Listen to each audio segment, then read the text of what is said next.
This is a trade recap for Monday, March 30th, 2026. Number 3 of 10 for phase 3 of One and Done. If you're unfamiliar with what that is basically a exercise to build consistency and discipline as a small account builder. It typically is for newer struggling day traders, not necessarily people that have, again, got all their ducks in a row. So, and that's kind of where I am. Still the account builder. Doing well with that, but still where we are. So today was kind of interesting in the sense that, again, I think initially we were gapping down, then we gapped up a little bit or recovered a little bit. Then kind of, again, opened up and sold off. Market's still looking fairly weak. So going to be interesting to see how this week goes. Is it going to be more of the same of the past? In terms of like where we had to exercise patience and stuff like that. How well does it react with levels, the level of volatility, and all that kind of stuff. And that's not just me saying this, or even really me saying it as a, again, initially. This is all stuff Pat went over with us, both in mentoring and in the live trading session. So yeah, but again, that's one of the advantages of having a solid coach and mentor who knows exactly what they're doing. So if that is someone you're looking for because you're new or struggling in day trading, check out Pat Mitchell over at tricktrades.com. As you've heard before, that's who I recommend. The only one I can recommend because I really don't know anyone else that has had this level of success that has any level of actual accessibility. So if you're interested, like I said, you can head over to tricktrades.com, check him out. Re-up on his background. He's been doing this on a professional level for over a decade now. He gives lessons live on screen share every morning, as well as, again, he does a dedicated class early Sunday mornings as well for mentoring members.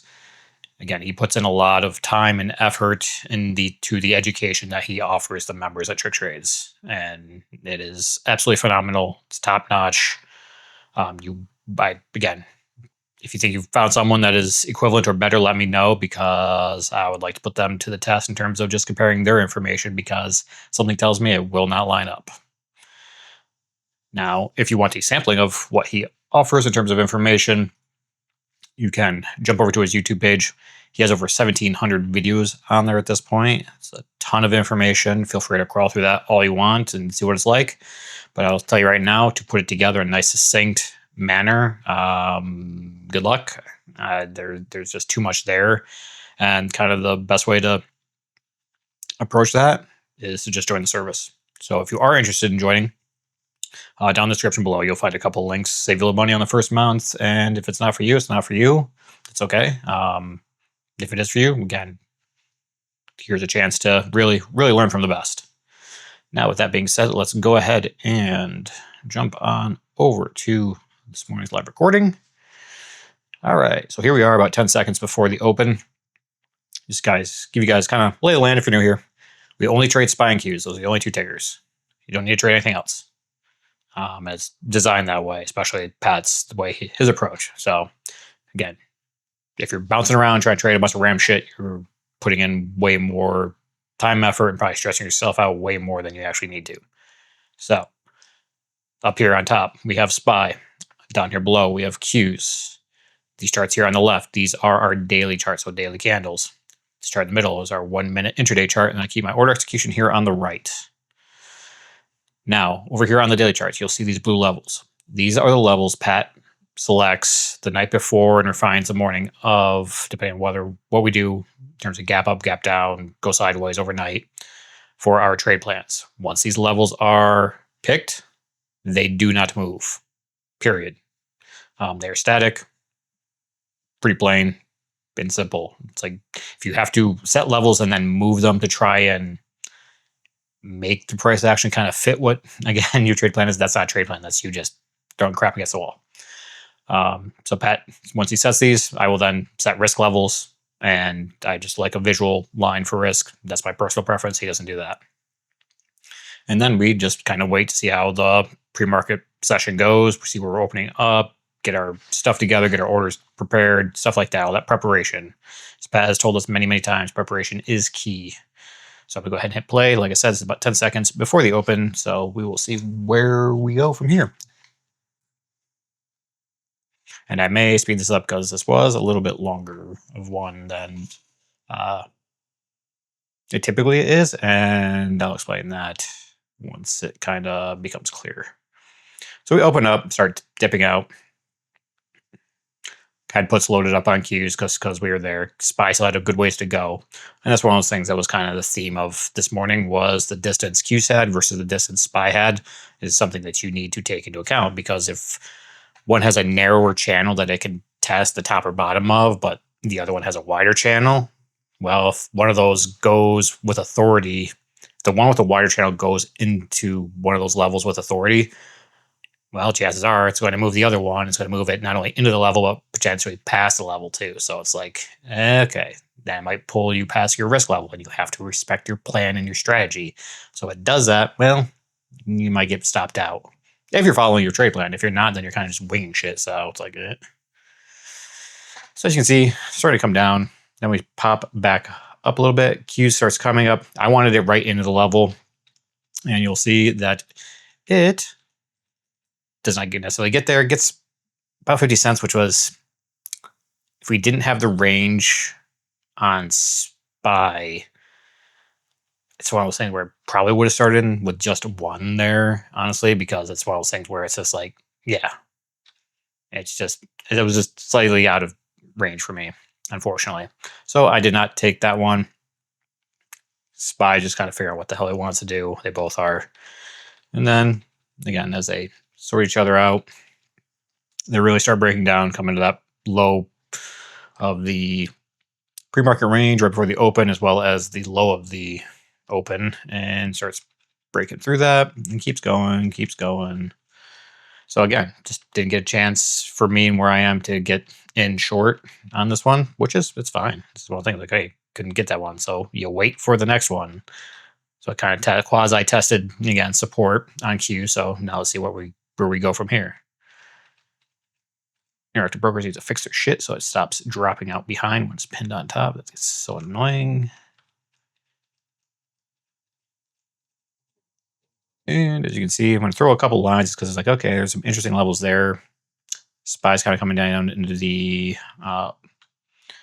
opening price at pre-market.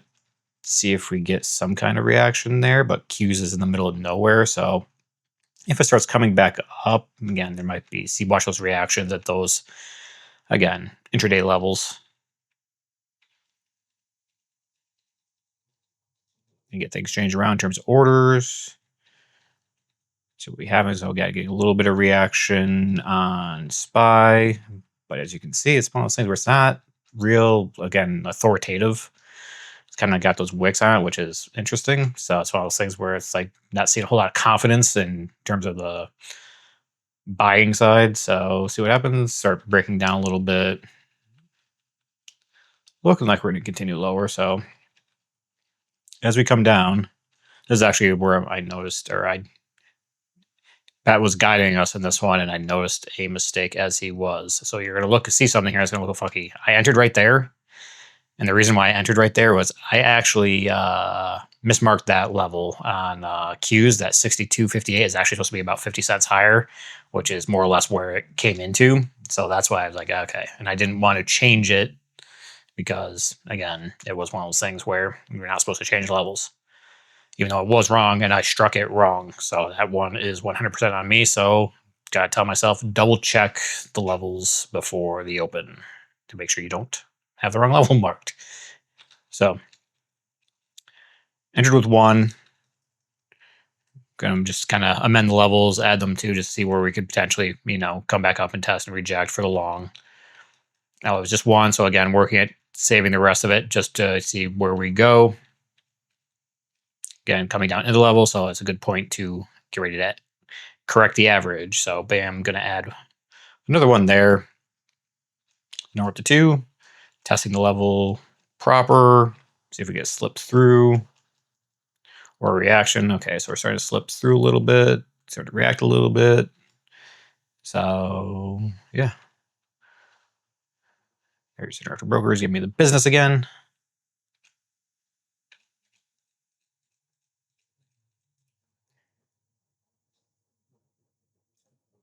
All right, so there's the additional ad there for testing of risk. Again, good place. So now we're just going to wait, see exactly what's going on there. Got 3 in, watching this reaction. It's coming up. It's kind of coming into that lower range, so got to pay yourself on the reaction because it might reject there. So I took 1 off, holding 2 now. Just waiting to see what it does. Either it's going to push higher or it's going to come back down for a potential add here. Again, my average is a little out of whack because of just where I mismarked that level and set my risk. So it's one of those things where, even though, again, I came right to it, so that's interesting.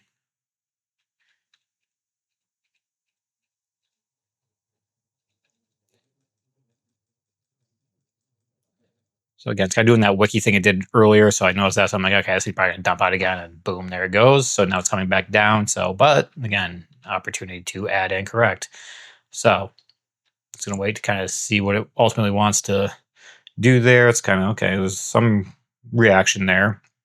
So I decided to correct. I corrected with 2, which now brings us up to 4.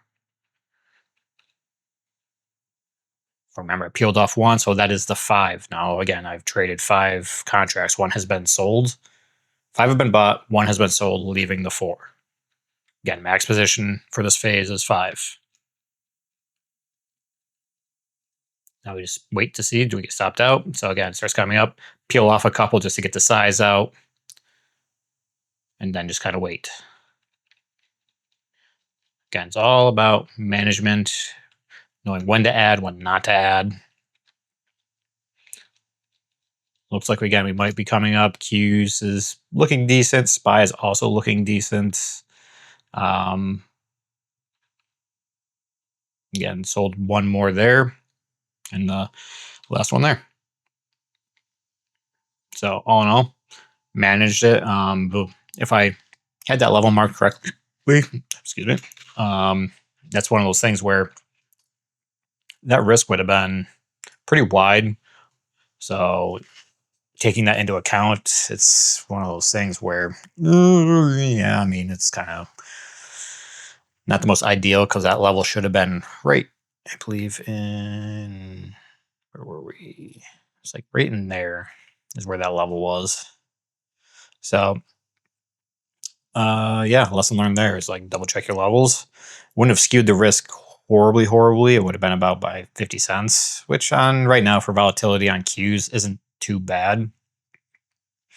So managed it well. Turned out to be a green trade. Yes, it was 5 contracts. So I actually got a chance to work a full size position.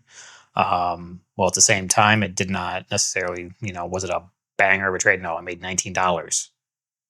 But I managed it back green from, again, basically red, because you got to look at the entries. Like up here again, that's 1 contract there. Actually, let's do ahead and pull this up.